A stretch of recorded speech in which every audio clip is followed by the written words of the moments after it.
ईद की नमाज का तरीका। सबसे पहले ईद उल फितर नमाज की नियत कर लें। नियत की मैंने 2 रकत नमाज वाजिब ईद उल फित्र की माँ जायद 6 तकबीरों के वास्ते अल्लाह ताला के पीछे इस इमाम के मुंह मेरा काबे शरीफ की तरफ अल्लाहु अकबर कहते समय दोनों हाथ कान तक उठाकर ले जाए, फिर हाथ बांध ले।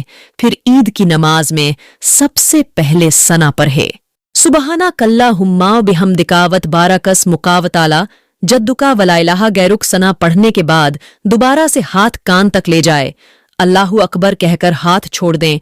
दूसरी बार फिर से कान तक हाथ ले जाए और अल्लाहु अकबर कहकर हाथ छोड़ दें।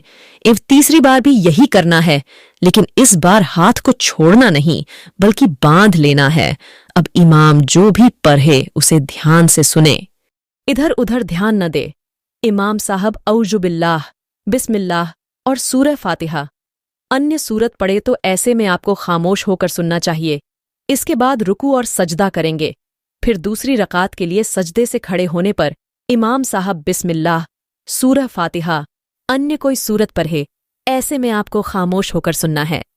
जब इमाम साहब दूसरी रकात में अल्लाहु अकबर कहें, फिर आपको कानों तक हाथ उठाना है, फिर हाथ छोड़ देना है। दोबारा से अल्लाहु अकबर कहेंगे, ऐसे में आपको दोबारा से कान तक हाथ ले जाना है और छोड़ देने हैं। अंतिम एम्व चौथी बार इमाम साहब अल्लाहु अकबर कहे तो हाथ बिना उठाए सीधे रुकू में जाएंगे और नियम के मुताबिक ईद की नमाज पूरी करे। ईद की नमाज खत्म हो जाने के बाद इमाम साहब खुतबा पढ़ेंगे। जानिब जामिया रिजविया गुलशन बरकात का दौरा जालौन, दुआ का तलबगार मोहम्मद इकरामुल हक दड़ियाल रामपुर।